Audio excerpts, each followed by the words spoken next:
Madame la Présidente. Ma question s'adresse à Monsieur le Ministre de l'Éducation nationale. Monsieur le Ministre, l'enquête administrative sur le suicide de Caroline Grandjean est venue confirmer le manque de soutien de sa hiérarchie qu'elle dénonçait. Comme beaucoup d'enseignants en souffrance, elle a été abandonnée par l'Éducation nationale.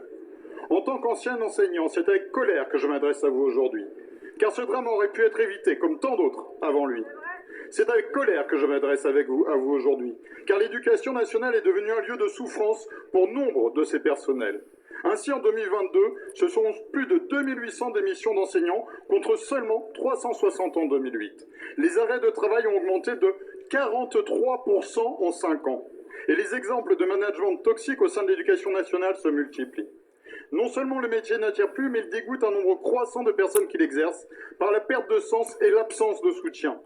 C'est avec colère que je m'adresse à vous aujourd'hui, car à chaque drame médiatisé, les ministres de l'Éducation nationale viennent exprimer leur sympathie, mais ne font rien pour réellement changer les choses. Ainsi, les chiffres de suicides d'enseignants, bien que connus des services, ne sont pas publiés. On refuse de reconnaître des accidents du travail. Le nombre de médecins du travail pour 1,2 million d'agents est de moins de 80. Si personne n'est là pour constater un problème, alors il n'existe pas. Telle est la logique de management de votre ministère. On écarte ceux qui témoignent, mutation, sanction. On récompense ceux qui les brisent, mutation, promotion. Ma question est donc simple, Monsieur le Ministre.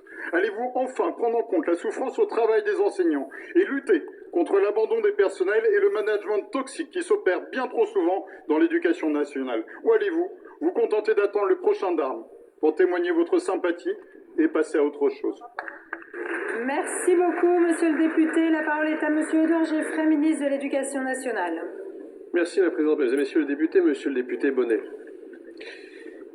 La situation de Caroline Grandjean, c'est effectivement une situation plus que dramatique, puisque c'est qu'elle a mis fin à ses jours à la suite d'attaques lesbophobes dont elle était victime par des tiers qui n'ont pas encore été identifiés.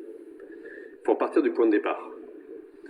Lorsqu'elle a mis fin à ses jours, ma prédécesseur Elisabeth Borne a immédiatement diligenté une enquête de l'inspection générale parce qu'effectivement, sa veuve faisait état d'un soutien insuffisant à la hiérarchie.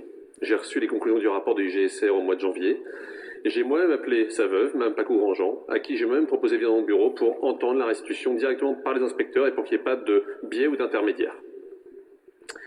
Ces inspecteurs, qui étaient donc présents avec moi et Mme Paco Grandjean, en humanité, ils ont donc fait part de leurs conclusions qui ont témoigné d'une succession en fait de micro-décisions que je qualifierais de administrativo-bureaucratiques qui en cumulé constituent effectivement une défaillance institutionnelle.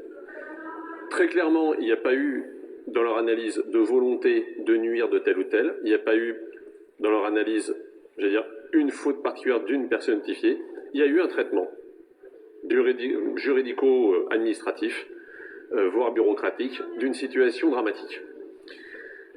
Et donc, il faut qu'on en tire les conséquences, d'abord en termes de responsabilité du ministère, et c'est pour ça que je ferai évidemment une proposition de réparation à Mme Paco Grandjean, parce qu'il y a une responsabilité ministérielle s'il y a une défaillance, je suis le premier à le dire. Et ensuite, en termes de pratique administrative. Ça veut dire qu'il faut, et je l'ai dit au passage quasiment le jour de mon arrivée au ministère, profondément humaniser nos procédures de gestion administrative dans un ministère qui compte 1 200 000 agents.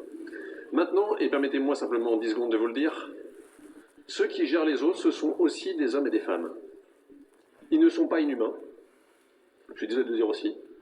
Parfois, il y a effectivement une mécanique qui peut se mettre en place. Parfois, comme partout, j'ai 1 200 000 personnes, il y a des gens qui peuvent avoir des déviances personnelles, il faut les sanctionner. Mais ce n'est pas une institution inhumaine par ailleurs. Merci. Merci beaucoup, Monsieur le ministre. Monsieur le député. Oui, merci. Des adultes soutenus, ce sont des adultes soutenants et disponibles pour les enfants, ça c'est une chose en 30 déjà. Mais là, nous parlons d'un cas médiatique.